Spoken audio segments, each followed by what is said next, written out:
Hello students, मैं आकाश पारा sir एक बार फिर से आपका अपने यूट्यूब चैनल आकाश थ्योरी में स्वागत करता हूं। तो आज हम आपके लिए बताने वाले हैं बीडीबी टेस्ट के बारे में, इसका थ्योरेटिकल जानकारी। पिछली वीडियो में हमने आपको बीडीबी कैसे किया जाता है इसका प्रैक्टिकल करके बताया था। तो आज हम इसका आपको थ्योरेटिकल बताएंगे कि ये क्यों किया जाता है और इसकी थ्योरेटिकल डिटेल क्या है।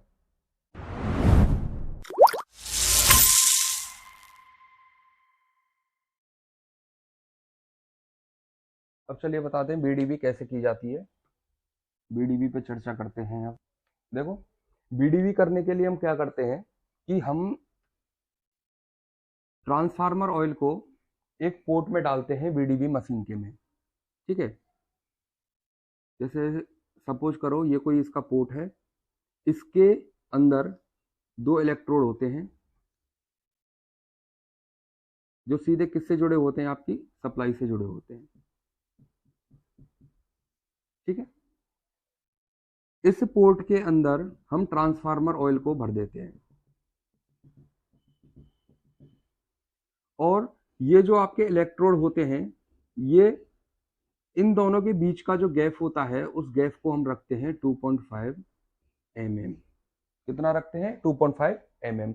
कई मशीनों में ये जो गैप होता है 4 mm तक भी होता है। ठीक है, तो इसका गैप फिक्स रहेगा 2.5 mm, या फिर कई मशीन ऐसी है जिनमें 4 mm तक भी इसके गैप को हम रख सकते हैं। ठीक है, अब हम क्या करते हैं, यहां से इसके इलेक्ट्रोडों पर सप्लाई डाली जाती है।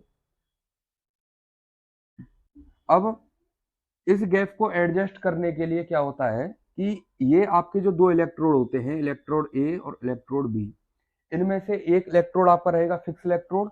जैसे सपोज करो ये आपका फिक्स इलेक्ट्रोड है और ये आपका कैसा इलेक्ट्रोड रहेगा? मूवेबल, यानी कि इसको मूव कर सकते हैं।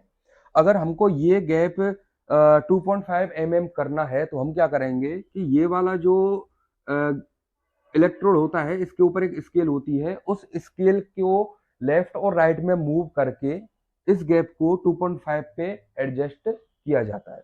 ठीक है, 2.5 mm एडजस्ट करने के बाद अब हम क्या करते हैं कि यहां से सप्लाई को ऑन किया जाता है। ठीक है, जैसे ही हम यहां से सप्लाई को ऑन करते हैं और धीरे धीरे करके सप्लाई क्या होती है, इसमें इंक्रीज होती जाती है, और ये जो सप्लाई होती है ये इन दोनों के बीच में एक स्पार्क जनरेट करती है। क्या क्या जनरेट करेगी? इस पॉइंट पे स्पार्क करेगी। जैसे ही इस पॉइंट पे वो स्पार्क जनरेट करेगी और जिस वोल्टेज लेवल पे स्पार्क जनरेट करेगी वो वोल्टेज क्या होगी? इस ऑयल की बीडीबी होगी।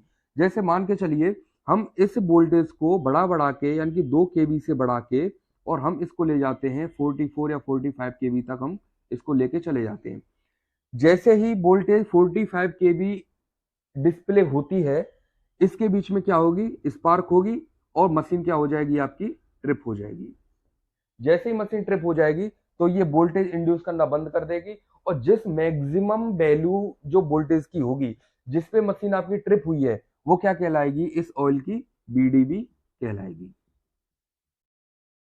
ऐसे ही इसी तरीके से हम करीब 4 से 5 रीडिंग लेते हैं उस मशीन से। कितनी रीडिंग लेंगे? 4 से 5 रीडिंग लेंगे।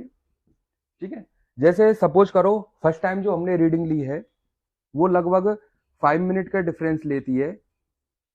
उस रीडिंग को लाने के लिए कितना टाइम लेती है? वो 5 मिनट के आसपास का टाइम लेती है। ठीक है, मान के चलो पहली रीडिंग उसने ली है करीब 42 kV के आसपास, यानी कि जैसे ही उस ऑयल पे हमने सप्लाई 42 kV दी तो इसके अंदर स्पार्क हुई और मशीन क्या हो गई? आपकी ट्रिप हो गई। तो उसकी जो पहली रीडिंग आएगी वो कितनी आई आपकी? Let suppose 42 kV। इसके बाद की जो 2, 3, 4, 5, 6 जो रीडिंग होंगी ये सब कितने मिनट के डिफरेंस पे आएंगी? 2-2 मिनट के डिफरेंस पे आएंगे। यानी कि जो पहली रीडिंग होती है वो 5 मिनट के अंतराल पे आती है, और जो बाकी की जो रीडिंग होती है 5 या 6 जो रीडिंग होंगी वो कितने देर में आएंगी? 2-2 मिनट के डिफरेंस पे आएंगी। अब मान के चलो जो सेकंड आपकी रीडिंग आती है वो आ गई आपकी 40 kV। थर्ड रीडिंग आ गई वो लेट सपोज 44 kV आ गई। पांचवी रीडिंग आ गई आपकी 45 kV। छठवीं रीडिंग आपकी आई है 42 kV के आसपास, यानी कि आपकी ये करीब 5-6 रीडिंग आपकी हो जाती है। तो हम क्या करते हैं, फिर ये जो आपकी रीडिंग होंगी इनका क्या निकालते हैं? हम आपका एवरेज निकालते हैं, यानी कि 42 प्लस 40 प्लस 44 प्लस 45 प्लस 42 और कितना हो गया ये आपका 5। यानी कि ये जो आपकी वैल्यू होगी वो क्या कहलाएगी, इसकी एवरेज बीडीवी। ठीक है ना। और इसको हम किस में लेते हैं, केवी के अंदर। जो भी इसकी वैल्यू आएगी वो किस में आएगी, केवी में आएगी। यानी कि इनको हम ऐड करेंगे, 5 से डिवाइड करेंगे, और जो भी इसका आएगा वो किस में आएगा, केवी में। वो क्या होगा, इस ऑयल का बीडीवी वैल्यू होगी। ठीक है ना।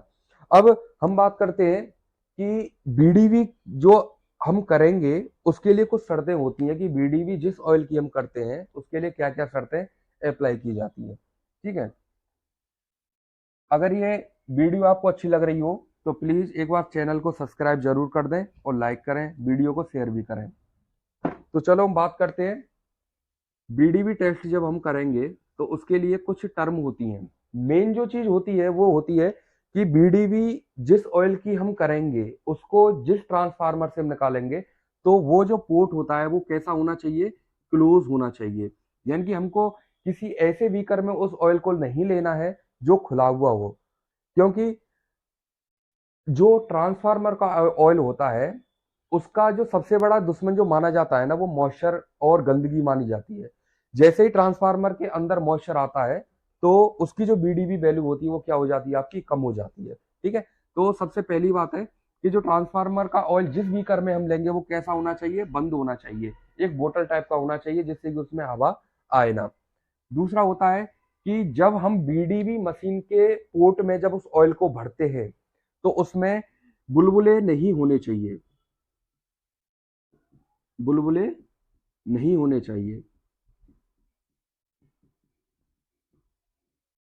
यानी कि मशीन के पोर्ट के अंदर हम ऑयल को डाल देंगे और उस पोर्ट को हम जब तक नहीं ढकेंगे जब तक कि उसके सारे की सारे बुलबुले खत्म नहीं हो जाए।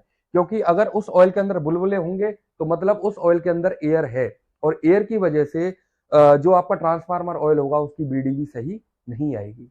ठीक है। तीसरा जो होता है, जो आपका ऑयल है अगर उसमें मॉइस्चर है,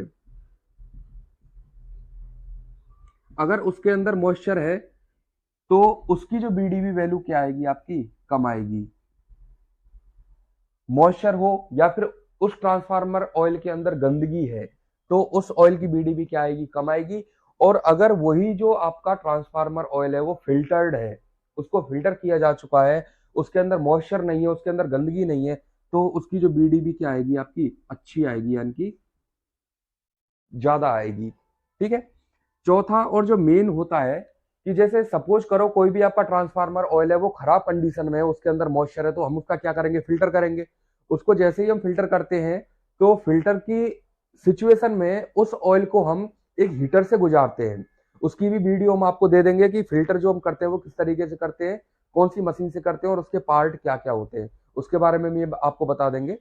तो जब ट्रांसफार्मर ऑयल का बीडीवी टेस्ट किया जाता है तो अगर उसके अंदर उसकी वैल्यू कम आती है तो उसको उस ऑयल का हम क्या करते हैं, फिल्टर करते हैं। फिल्टर करने के लिए जो फिल्ट्रेशन जो मशीन होती है उसमें हीटर लगा हुआ होता है, वो हीटर क्या करता है, उस ऑयल को गर्म कर देता है। ऑयल को गर्म करेगा तो ऑयल के अंदर की जो नमी है, मॉइस्चर है, एयर वगैरह है, वो क्या हो जाती है, खत्म हो जाती है। और उस ऑयल को हम क्या करते हैं, बाहर जैसे ही फिल्टर होके आता है उसको बाहर ड्रम में कलेक्ट कर लेते हैं। तो जैसे ही वो आपका जो ऑयल है वो जैसे ही फिल्ट्रेशन मशीन से बाहर निकलेगा तो वो क्या होता है, गर्म होता है। तो हम उस गर्म ऑयल को डायरेक्ट बीडीवी के लिए नहीं लेके जा सकते। तो इसका जो मिनिमम टेम्परेचर जो रखा गया है वो कितना रखा गया है आपका, 27 डिग्री सेंटीग्रेड। यानी कि जो ऑयल जिसका आपको बीडीवी करना है उसका मिनिमम टेम्परेचर कितना होना चाहिए, 27 डिग्री सेंटीग्रेड होना चाहिए। जैसे ही अगर 27 डिग्री सेंटीग्रेड से उसका टेम्परेचर ज्यादा है तो उसका हम बीडीवी नहीं कर सकते, क्योंकि वो क्या होगा, वहां पे गर्म होगा। ठीक है। अब हम बात करते हैं कि जब हम बीडीवी टेस्ट करेंगे तो उसकी जो अच्छी वैल्यू है वो कितनी होनी चाहिए। तो एज पर आईईसी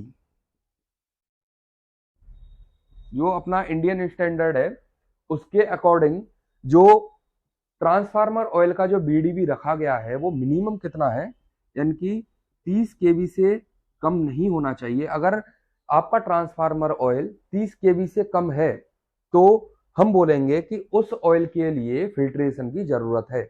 और अगर उसका 30 केवी या फिर इससे ऊपर वैल्यू अगर आती है तो ट्रांसफार्मर का जो आपका ऑयल है वो कैसा है, अच्छी कंडीशन का है। जैसे जैसे किसी भी ट्रांसफार्मर की हाई एमबीए के जैसे जैसे एमबीए किसी ट्रांसफार्मर की बढ़ती जाती है, उसकी बीडीबी वैल्यू भी क्या होती जाती है, बढ़ती हुई चली जाती है। जैसे कि हम बात करते हैं अपने जो लाइटनिंग के लिए जो ट्रांसफार्मर होते हैं 11 केवी ऑब्लिक 415 वोल्ट, इसके लिए जो बीडीबी वैल्यू होगी वो कितनी रहेगी आपकी, 30 केवी या 30 केवी से ऊपर। ठीक है। और जैसे हम एमबीए में बात करें 30/45 एमबीए, जिसका हमने आपको प्रैक्टिकल करके बताया था, तो उसकी जो मिनिमम वैल्यू होनी चाहिए वो कितनी होनी चाहिए आपकी, 30 केवी होनी चाहिए। जैसे ही आपके हाई पावर के जो ट्रांसफार्मर होते हैं, जैसे आपका हो गया 220 केवी का हो गया, इनका जो बीडीबी रहेगा वो कितना रहेगा, 40 केवी या फिर 50 केवी के ऊपर होना चाहिए। ठीक है ना। ठीक है, तो ये रहा आपका बीडीबी के बारे में कंप्लीट डिटेल। अगर आपको वीडियो अच्छी लगी हो तो एक बार चैनल को सब्सक्राइब कर देना, वीडियो को लाइक कर देना और शेयर कर देना। और आगे का प्रैक्टिकल जो भी होगा वो हम आपको जल्दी से अपडेट करेंगे और जल्दी ही उसकी एक वीडियो लेके आएंगे। Thank you.